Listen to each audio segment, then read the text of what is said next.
Hello again, welcome back. This is David on the other side of the camera. And what we're doing here is something just a little bit different. What we're doing is our own paperclip challenge. Now, you've probably heard of that, the red paperclip that turned into a house, which is actually not quite that simple. That was a project by Kyle McDonald in which he started with a red paperclip and traded his way up to a house. And a lot of people have attempted to do something similar and have not been able to pull it off.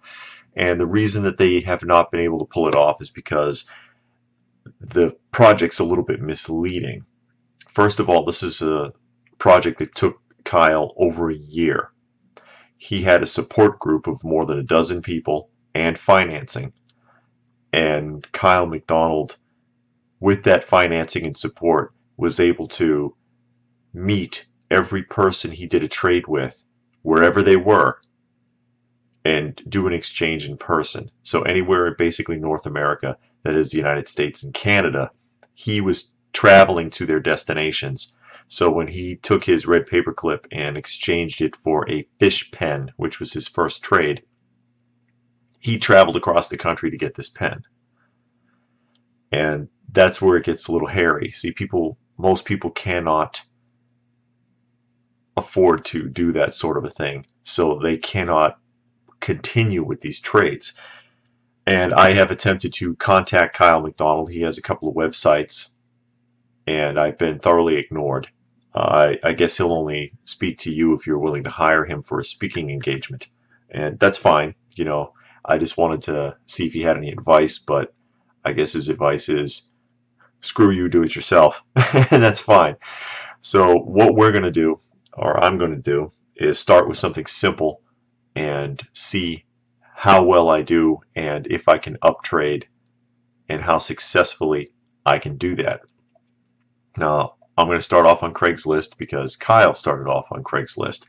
You take an item offered for trade, see what you can get, try to at least break even, or it's okay to downsize just a little if you can trade for something that has a better opportunity to be traded. And this is what we are starting with. And this is a copy of Oculus DVD. It's in actually rather excellent condition. And as you can see, it is a former rental copy. It was purchased for 50 cents from the local library. So this is my starting point. A 50-cent copy of Oculus, which probably has a value of about roughly $5. So I will put this up and I will basically say, got this to trade, open to just about anything, text me or email me with your offers. What would you like to do? Something basic. And at which time I am able to trade this, I will show you what I've got, tell you what it's worth, and then I will proceed to put that item back up for trade and hope to get something else. And keep in mind, this is something that's going to take a while. This is going to be an ongoing project, but we'll see how far I can get. Oculus, 50-cent purchase price, $5 value is where we start. Wish me luck.